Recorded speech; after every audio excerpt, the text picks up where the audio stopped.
Konnichiwa minasan, Maeva desu. Maeva Milk. Maeva Milk. Il est trop mignon. Il est trop mignon. J'espère que tout le long de la vidéo il va pas bouger. Oh.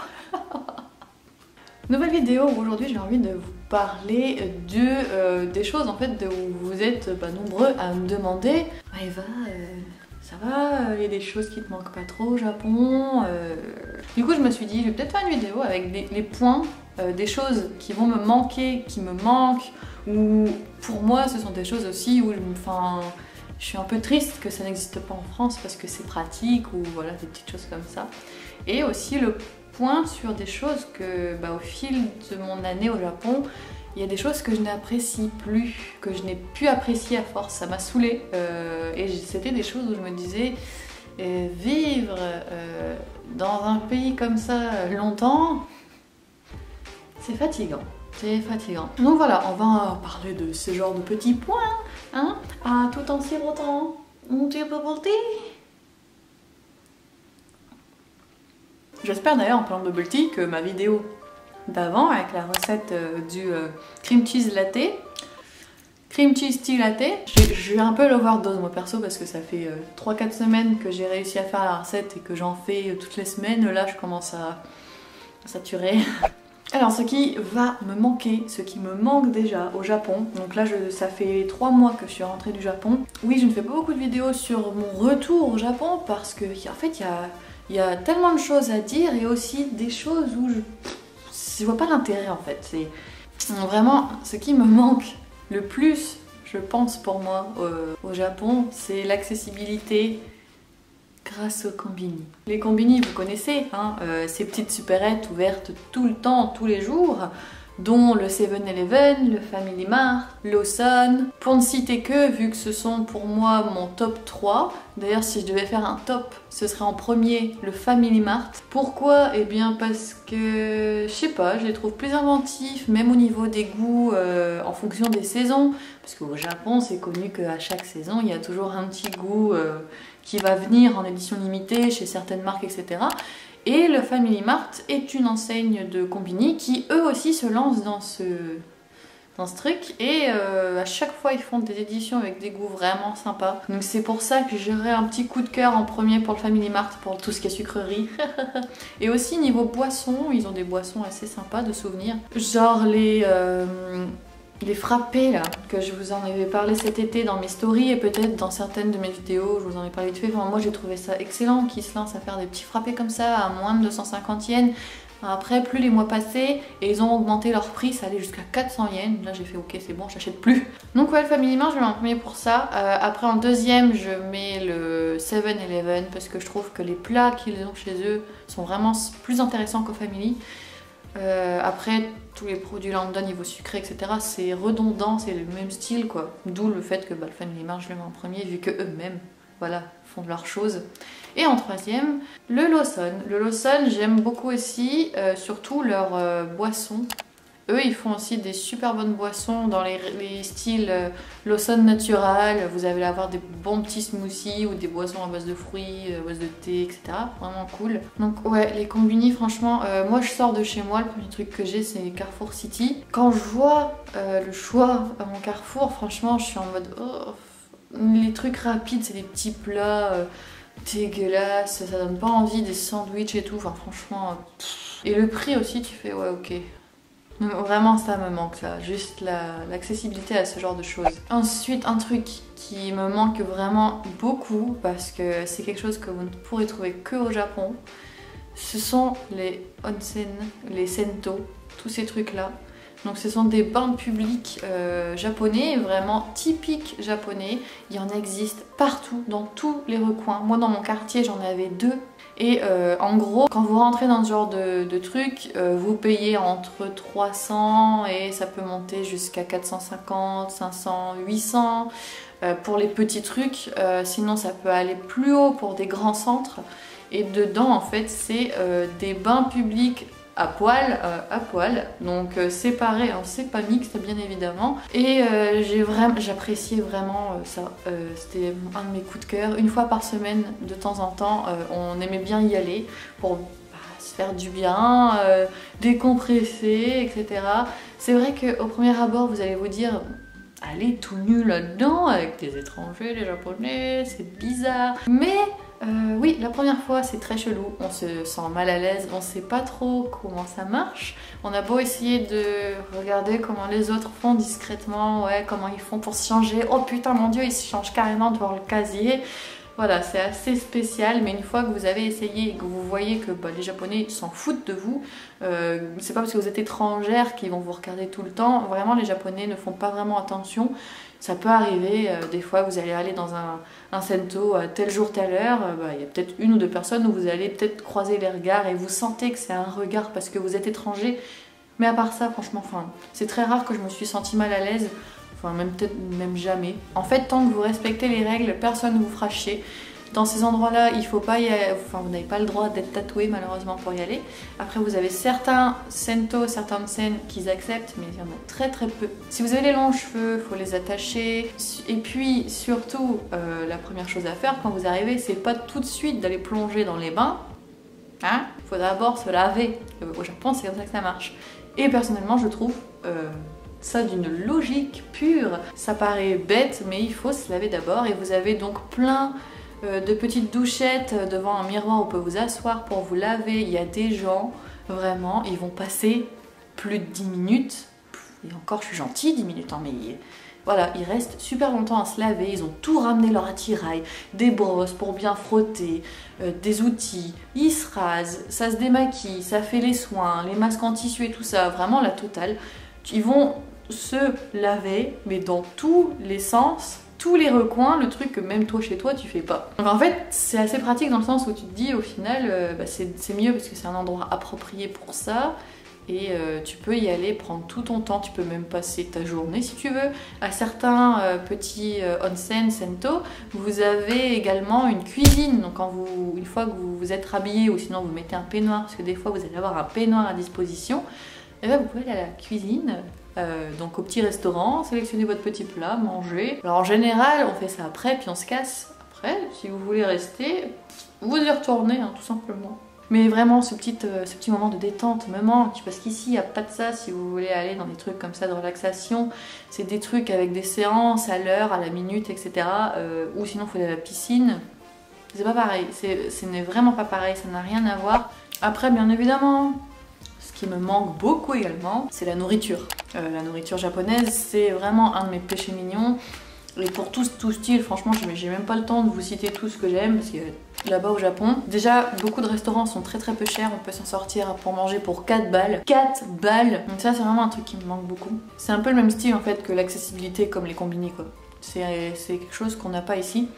Genre, les restos déjà au Japon sont ouverts.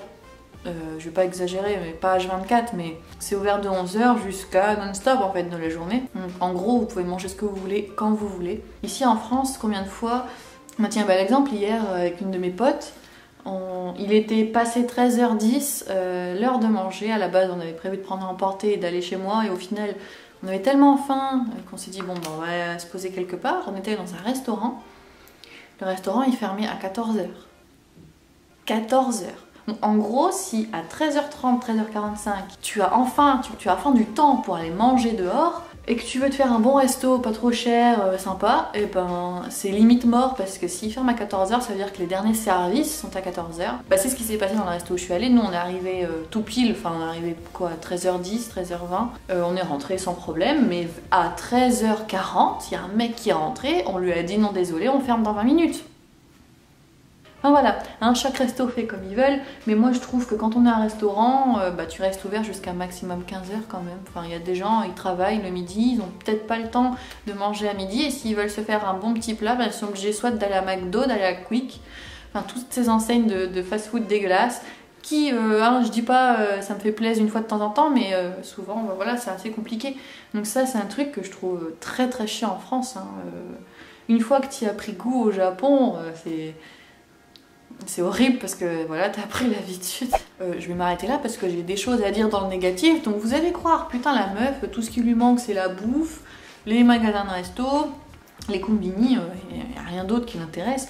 Alors il y a tellement de choses en fait à dire, mais j'ai pas le temps, je peux pas. Sinon il faudrait que je fasse des lives avec vous pour en parler, c'est peut-être plus sympa. Et là on va passer au négatif, parce que forcément il y a du négatif. Donc ce sont des choses qui ne vont pas du tout me manquer, parce que voilà, j'en ai eu un peu ras-le-bol, voilà quoi. La première chose qui me vient à l'esprit, et je pense que c'est ce que vous avez remarqué, même vous, si vous êtes venu en voyage, surtout en période blindée, hein, on va dire, c'est tout simplement les métros, les trains blindés aux heures de pointe. Alors ça, c'est vraiment un truc qui me casse bien les burettes. Ça me saoule. Moi qui travaille au Japon, je prenais le train tous les matins à 9 h et je le reprenais le soir à 18 h. Une horreur, une horreur. Alors vous allez avoir certaines lignes qui vont rester plutôt correctes, même aux heures de pointe. Et moi j'avais la chance d'avoir une ligne tout le temps blindée. Ça ne me manque mais pas du tout, pas du tout. Pour vous donner une idée, en gros quand c'est blindé, enfin quand c'est l'heure de pointe, vraiment dans la rame de métro vous allez être tous collés serrés comme des porcs. Et vous avez l'impression d'aller en direction de l'abattoir. Vous allez au travail mais c'est un peu pareil, voilà. Vous allez en direction de l'abattoir et ça va être comme ça tout le long du trajet et on kiffe et c'est vraiment les seules fois où j'étais très proche des autres personnes sociales. Hein. On était tous collés comme ça, face aux vitres comme ça. C'était vraiment quelque chose. Hein. Je vais m'arrêter là parce qu'il n'y a rien d'autre à dire. Et en parlant de monde, eh bien un truc aussi qui a commencé à me fatiguer, vu que je vivais à Tokyo, c'est les rues blindées. Alors je vous rassure, c'est pas comme ça dans tout Tokyo, ça va être plus principalement dans les endroits très célèbres ou les quartiers très connus, c'est-à-dire Shibuya, Shinjuku, je vais dire aussi Akihabara, mais je trouve qu'Akihabara c'est un petit peu encore différent, il va y avoir du monde, mais ça reste respirable, tandis que bah, voilà, Shinjuku et Shibuya, pour moi, ce sont vraiment des exemples typiques où c'est blindé, mais de blindé. Et alors au début, quand tu arrives au Japon, tu fais pas trop attention à tout ça, puisque tu viens d'arriver, tu regardes un petit peu autour de toi, etc., tu observes. Mais au bout de 6 mois, je peux vous dire que ça commençait à me peser, et en fait, ces quartiers-là, c'est comme ça, du lundi au dimanche, et à partir du vendredi, c'est pire. En fait c'est simple, hein. J'avais l'impression que c'était la braderie de Lille, quasi constant. Et un truc qui est méchant, mais qu'en plus vous n'y avez pas le choix parce que ce sera tout le temps comme ça, c'est faire la queue. Et quand je dis faire la queue, c'est faire la queue pour manger ou pour boire. Les Japonais sont les pros, je pense qu'on peut leur décerner la médaille de faire la queue pour tout, pour tout. Combien de fois quand je voulais aller, le bel exemple parfait, hein, aller dans mes trucs de bubble tea, je crois qu'une fois j'ai attendu 45 minutes, sans déconner, sans déconner. Les queues, vraiment, vous allez avoir des agents qui sont là pour gérer les queues, pour éviter que les gens se tassent un peu trop dans la rue et évitent aux passants de pouvoir passer tranquillement. Du coup, ils sont là pour gérer une belle queue, une belle ligne droite, vous voyez. Et ça va, mais loin, ça va loin. Quand vous voyez la queue, vous faites, alors attendez, on fait la queue pour quoi là déjà? Ah, pour ça. Oh, c'est loin. Ouais.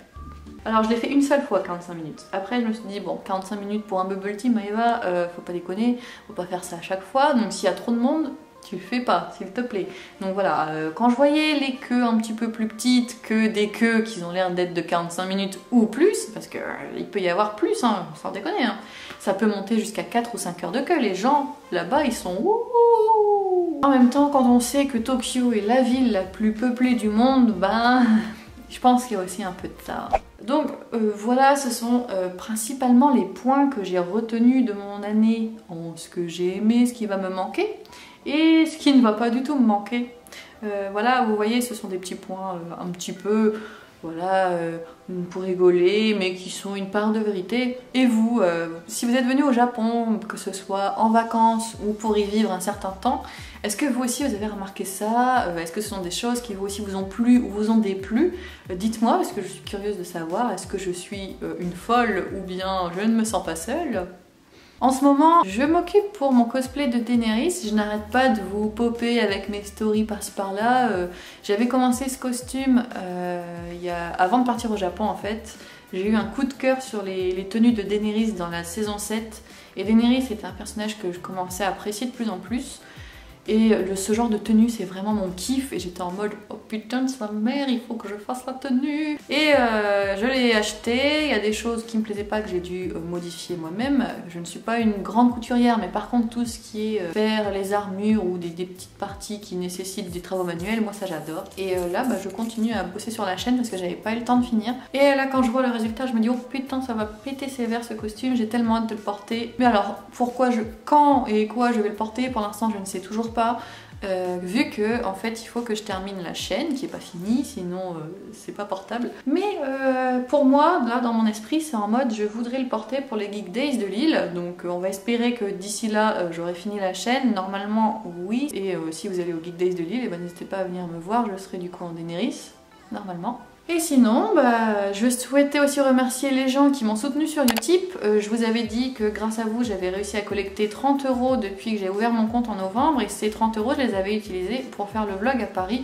Donc ça m'a servi en fait à payer le train. Vraiment, merci à vous, ça fait super plaisir. Ce n'est que 30 € mais ça m'aide énormément, moi qui ne gagne pas voilà, des millions. Hein. Merci beaucoup d'avoir regardé cette vidéo, j'espère que ça vous a plu. N'hésitez pas à me dire ce que vous pensez de certaines choses dont je vous ai parlé, ou si vous voulez parler d'autres choses. Nos soucis, les commentaires sont là pour ça. On se dit à la prochaine vidéo. Bye bye ma famille.